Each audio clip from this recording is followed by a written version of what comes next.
Você já parou para pensar que a sua empresa pode estar pagando impostos a mais? O nosso sistema tributário é bem complexo e é comum as empresas pagarem mais do que o devido.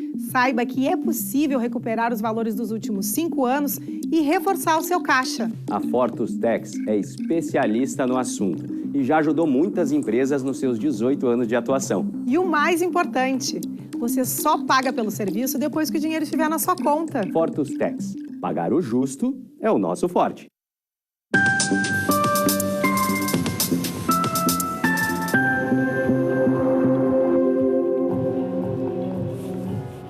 Olá, sejam todos bem-vindos. Está no ar o programa Papo Certo. Comigo, Amanda de Oliveira e João Custódio. De segunda a sexta, às 8h30 da noite, estamos aqui na sua TV falando sobre as diversas áreas do direito, empreendedorismo, saúde e política. Papo de finanças e o tema é compliance, lavagem de dinheiro e anticorrupção. Hoje vamos saber como seguir as leis de conduta. Estamos recebendo o Dr. Fabrício Bonvecchio, advogado, financista, professor em universidades nacionais e internacionais, mestre pós-graduado na Universidade de Maastricht, em Coimbra, membro do Conselho Editorial de Revistas Científicas Nacionais e Europeias. Muito bem, boa noite e seja muito bem-vindo. Muito obrigado pelo convite. É um prazer estar aqui conversando com vocês e com os nossos ouvintes. Bem-vindo, doutor Fabrício.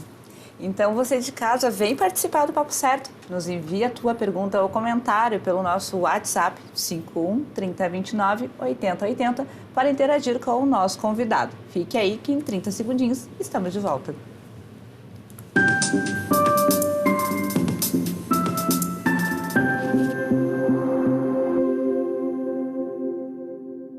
Tá difícil encontrar o profissional certo para a sua empresa? Precisa de alguém detalhista para aquela vaga no financeiro? Quem sabe um criativo para o marketing? Ou ainda, alguém focado em resultados? A Fortus RH utiliza técnicas de seleção e processos estruturados, realizando entrevistas e aplicando provas e testes específicos. Tudo isso para buscar a pessoa certa para a vaga certa. Fortus RH. Conectar pessoas é o nosso forte.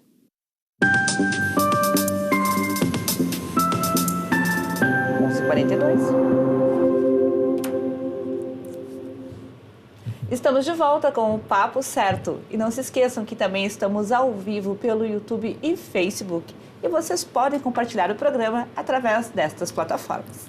Bom, doutor Fabrício, você poderia contar um pouquinho da sua trajetória profissional, já que você tem viajado, sei que você tem viajado bastante. Hein? Tudo bem, João. A minha trajetória profissional dentro do direito, né, ela se dá bastante dentro do território brasileiro, mas principalmente hoje também no exterior, né? A gente atua, então, em alguns países da comunidade europeia e nos últimos tempos a gente tem atuado bastante também na América Latina, com uma influência bastante grande no México, a partir de agora. Então, a gente tem trabalhado muito Portugal, tem trabalhado Espanha e agora também trabalhado bastante questão do México. Inclusive, cheguei terça-feira agora do México, onde estava há 10 dias trabalhando as questões de compliance lá. E, doutor Fabrício, nos fala então como é atuar nas faculdades e universidades fora do país. Bom, é muito parecido com a situação dentro do Brasil, mas cada país tem a sua particularidade, né? Então, o que ocorre? Eu dou aula em Portugal, por exemplo, dou aula na Universidade Lusófona, sou coordenador de uma especialização também no ISAL, que é o Instituto Superior de Administração em Línguas, no Funchal, na Ilha da Madeira. E a gente tem uma atuação dentro da área de compliance, do direito, da área da administração também, bastante forte nessas universidades. É muito interessante porque a gente acaba tendo o contato com culturas diferentes da nossa e tem, às vezes, alunos que têm particularidades também e têm características diferentes do que os nossos alunos aqui do Brasil. É bastante gratificante.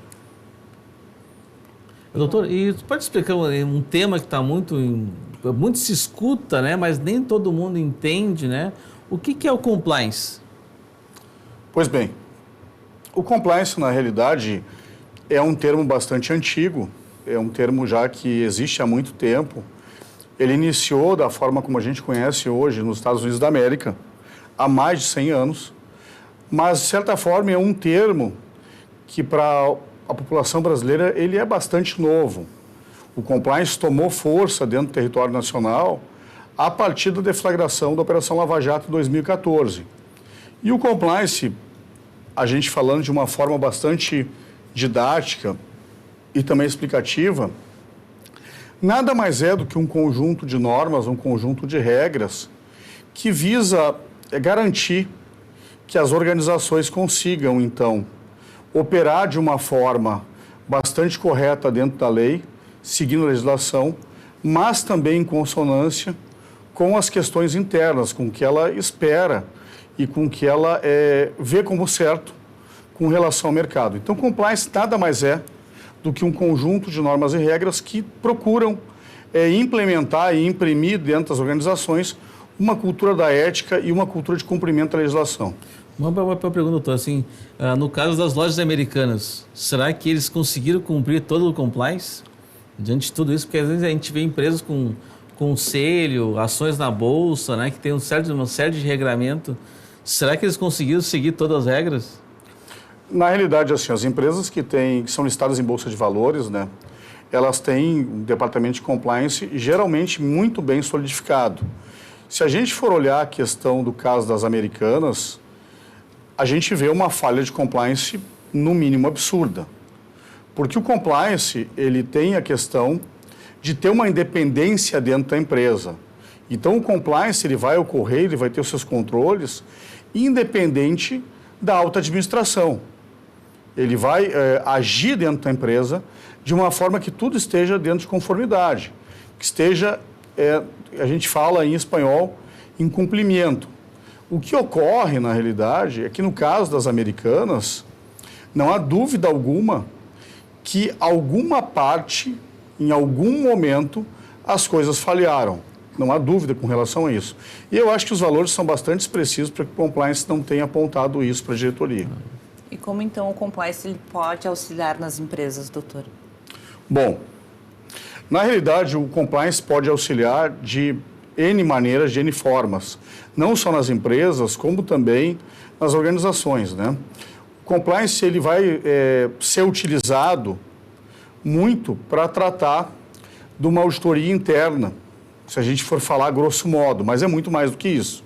Então, o compliance auxilia as empresas no sentido em que ele, primeiro, procura identificar os processos todos que ocorrem, todos os processos internos que existem lá dentro, a forma como eles transitam e quais são as melhores práticas e as formas das coisas acontecerem.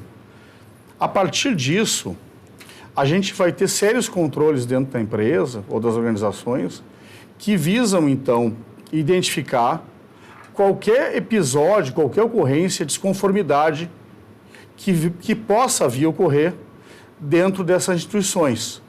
Então, o compliance ele tem um papel bastante forte dentro das organizações no sentido de identificar o que pode ocorrer, se antecipar, então, a situação, agir de maneira preventiva, mas principalmente também visando imprimir nas empresas a cultura da conformidade, a cultura da ética e principalmente mitigando a possibilidade da ocorrência de ilícitos criminais.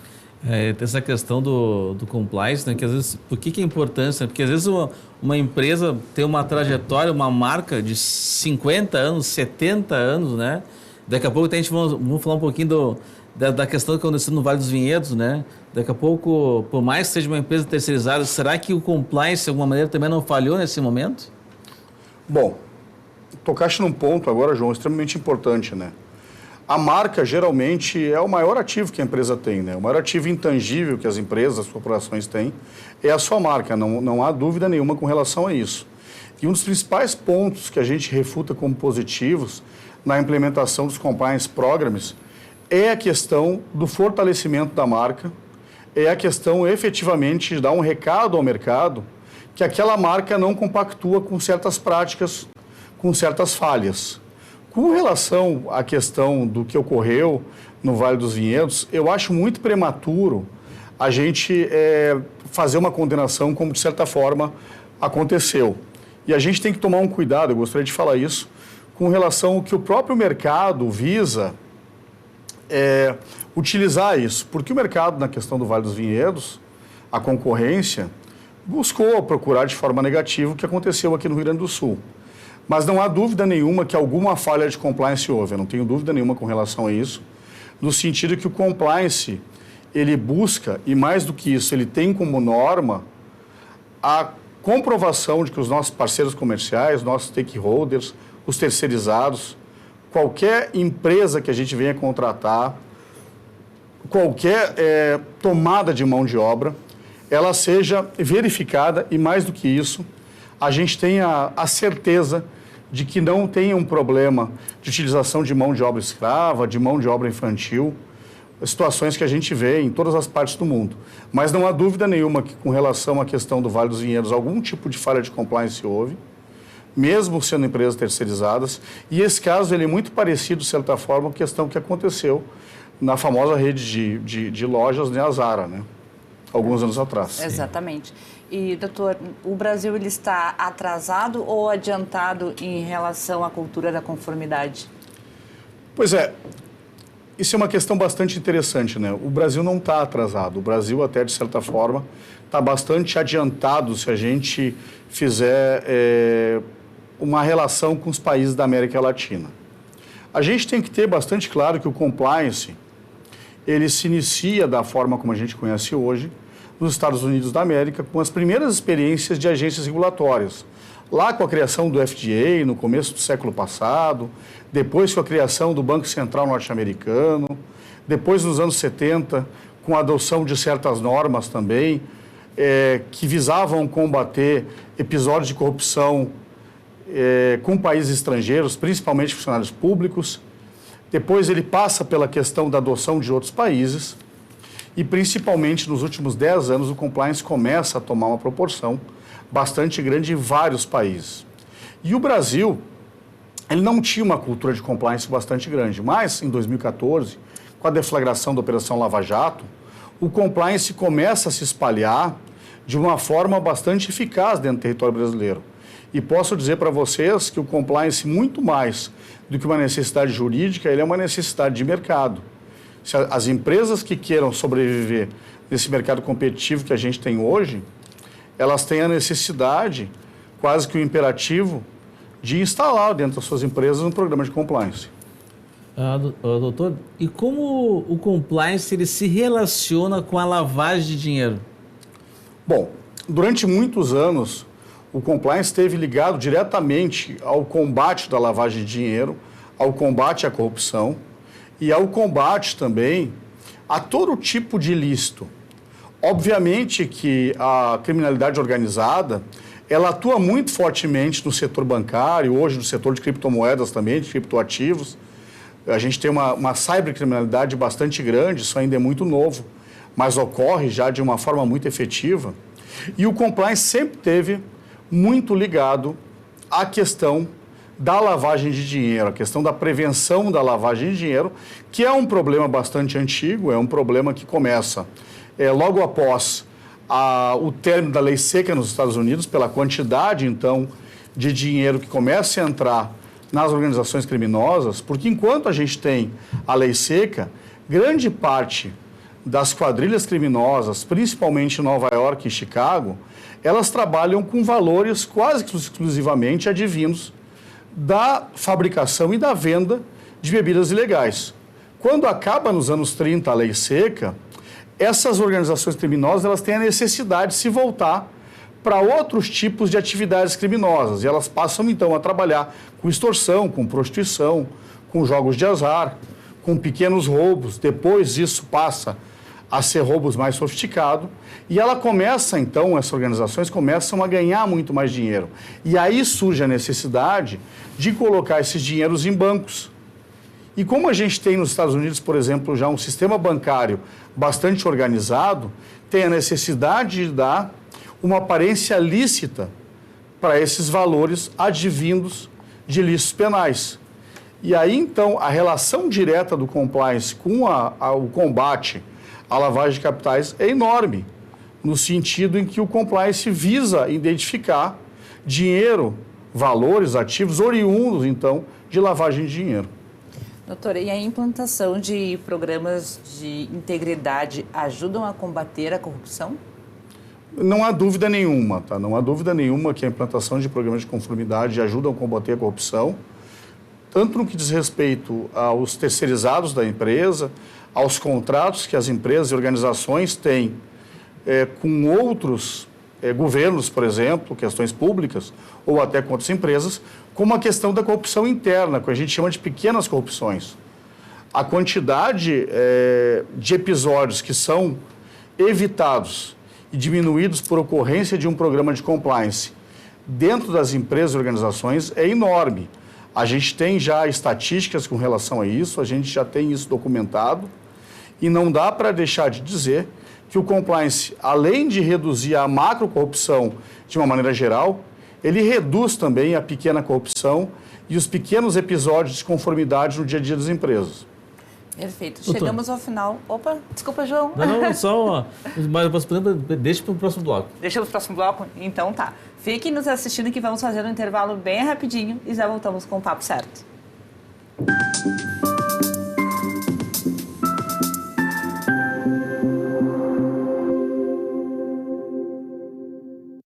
Em tempos de juros altos, margens reduzidas e incertezas, rever estratégias é fundamental para manter o seu negócio competitivo. Esse cenário exige planejamento e organização financeira. Nessas horas, qualquer ajuda é bem-vinda, mas a ajuda de um especialista é necessária. A Fortus Consulting conhece na prática e tem as soluções adequadas para cada situação. Fortus Consulting. Melhorar os seus resultados é o nosso forte.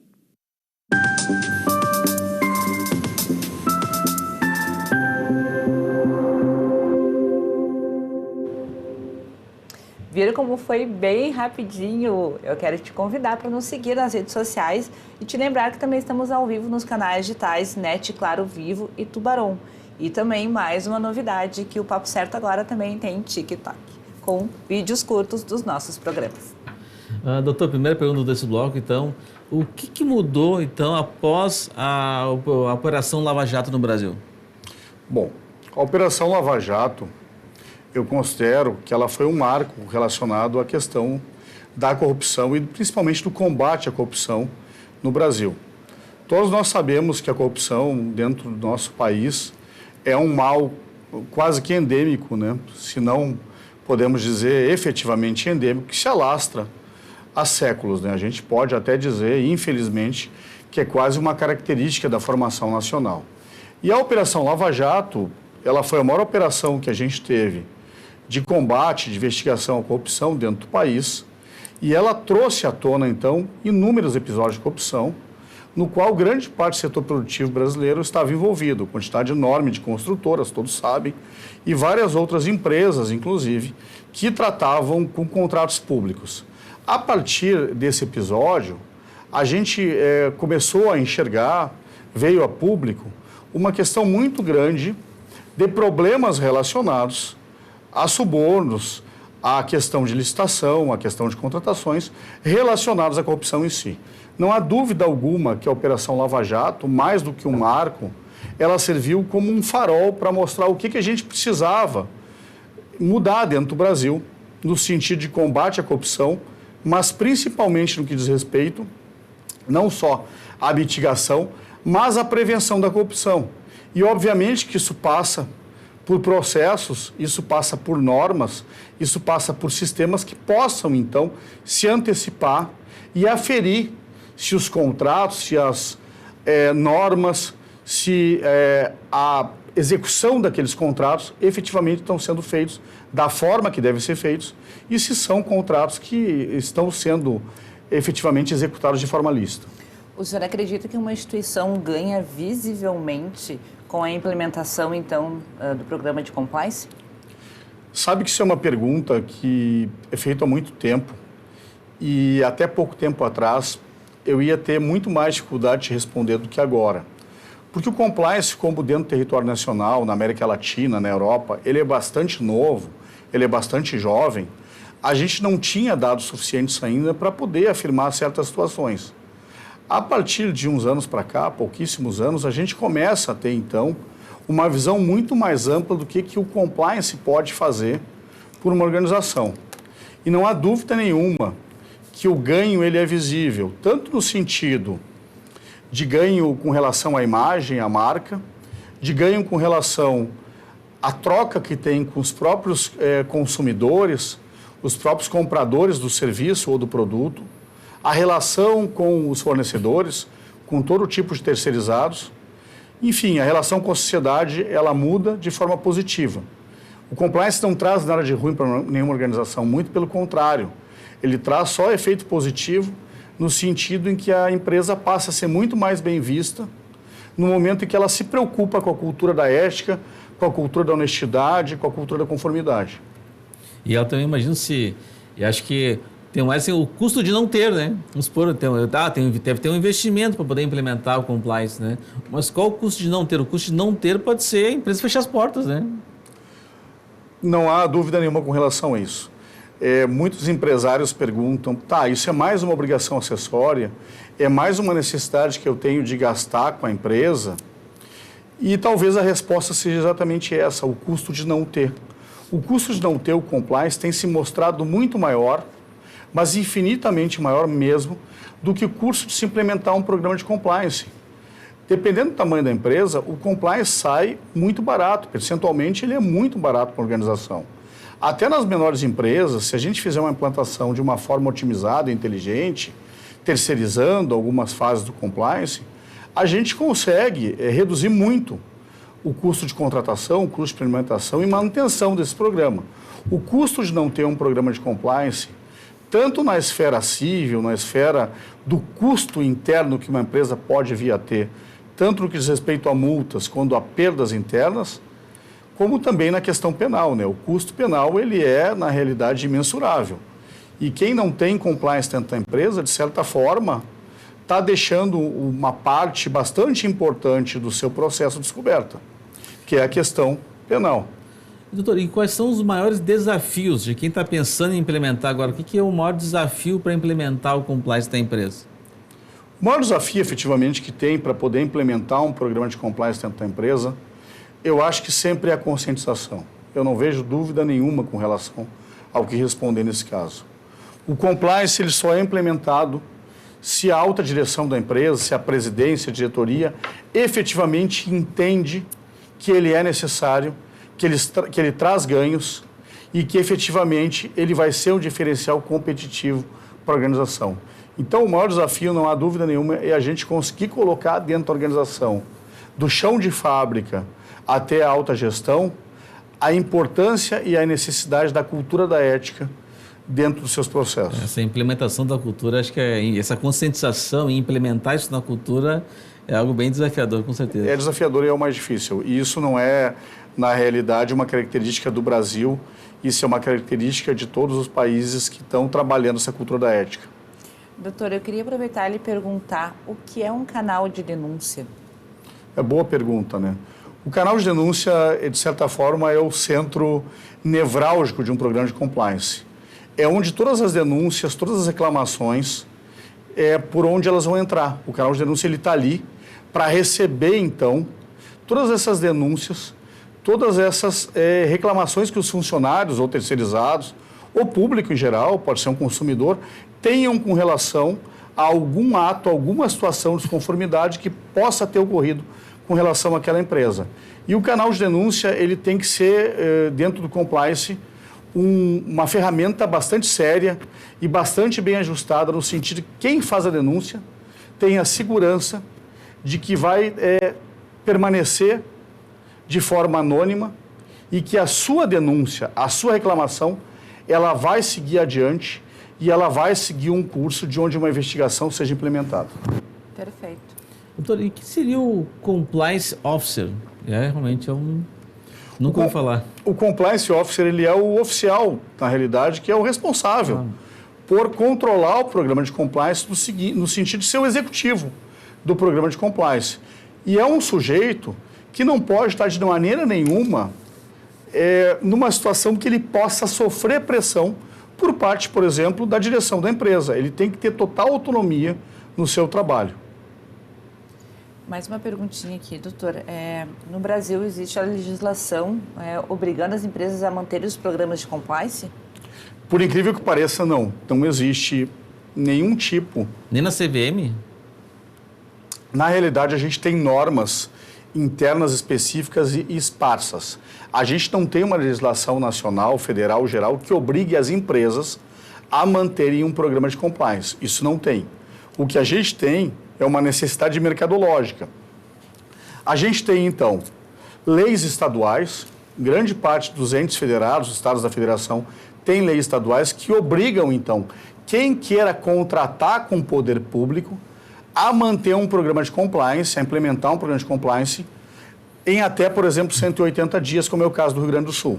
Então, a gente tem vários estados que têm leis específicas que obrigam qualquer empresa que queira prestar serviço para o Estado a manter, a instaurar um programa de compliance. A gente tem normas de compliance, sim, em bancos, na questão da CVM, inclusive, eu escrevi um livro junto com o professor Leandro Sesimbra, que fala sobre a questão do mercado acionário e do minoritário relacionado ao compliance. Quem quiser me seguir nas redes sociais depois, fique à vontade, e eu posso, sem problema nenhum, inclusive, disponibilizar PDF para quem tiver interesse. Perfeito. Doutor, e na sua visão, o que a gente precisa mudar no Brasil para combater o fantasma da corrupção? Aí, na realidade, talvez seja a situação mais complicada que a gente tenha. E eu gostaria até de reformular um pouco, me intrometer e mudar um pouco a tua pergunta, o que a gente tem que fazer no mundo, nos países, né, para a gente tentar debelar essa questão do fantasma da corrupção. O fantasma da corrupção, ele é, normalmente, o que mais toma dinheiro, quita dinheiro das nações. Não há dúvida nenhuma com relação a isso. A gente estava até conversando, né, fora do ar há pouco relacionado a isso. Trouxeste um dado que ele é verídico, de 5% que circula no mundo é dinheiro lavado. Eu acredito que seja mais do que isso, acredito que chegue perto de 10%. E a gente tem dados da Fundação Getúlio Vargas, por exemplo, que o Brasil perde de 1 a 4% do seu produto interno bruto por ano relacionado à questão da corrupção. O que a gente tem que fazer para debelar a corrupção é seguir no caminho que a gente está, tentando implementar os programas de conformidade, mudar principalmente a visão do empresariado, das organizações com relação a isso, mas mais do que isso, conscientizar. Eu acho que, mais do que tudo, a corrupção só vai diminuir dentro do Brasil, da América Latina, da Europa, de todos os países, enfim. E eu vi corrupção em todos os países que eu passei. Eu conheço cerca de 50 países e todos eles eu vi episódios de corrupção. O que muda, na realidade, é a percepção da corrupção relacionada ao povo. O povo, em cada país, ele percebe diferente a corrupção. Ele tem uma tolerância menor ou maior. Se a gente voltar a 2014, 2013, nós tínhamos uma tolerância muito maior à corrupção. A gente tem uma tolerância muito menor hoje. Então, acho que a palavra de ordem para acabar com a corrupção é conscientização. É conscientizar o nosso povo, falar com as nossas crianças, trazer para dentro das escolas programas de conscientização, colocar como disciplina obrigatória no ensino médio, nas universidades, a questão da ética, do cumprimento do compliance. Porque tem até assim, pequenas corrupções, a gente fala, né? Sei lá, furar fila, outras do dia a dia, né? Que a gente pode ter outros exemplos, mas que essa questão da educação com certeza é importante porque ela começa pequena e vai aumentar e a gente acha que é normal isso, né? Ah, não, vou participar de uma licitação, eu tenho que fazer algum acordo antes para poder ganhar a licitação. Não tem essa possibilidade, a gente tem que dizer que não tem essa possibilidade isso é difícil mesmo. Realmente. Agora chegamos no final do nosso programa, Dr. Fabrício, e em nome da nossa equipe do Papo Certo, eu gostaria de agradecer então a sua presença. Pode fazer a sua despedida, por gentileza. Bom, muito obrigado então pelo convite, por poder falar um pouquinho aqui da questão do compliance, da cultura do compliance, né? E efetivamente eu acho que é isso. A gente tem que ser intolerante até com os pequenos episódios de corrupção. Isso é o cerne, isso é a semente dos grandes episódios de corrupção. A palavra de ordem é conscientização e a gente tem que trabalhar e acreditar. Muito obrigado. Agradeço também a você de casa por ter nos assistido, né? Lembrando que o programa é reprisado às 7h30 da manhã aqui na sua TV. Então, chegamos no final do Papo Certo e amanhã às 20h30 estaremos aqui novamente, desta vez com a doutora Patrícia Palermo, economista-chefe da FEComércio, e vamos falar sobre empreendedorismo e economia. Esperamos todos vocês. Até lá!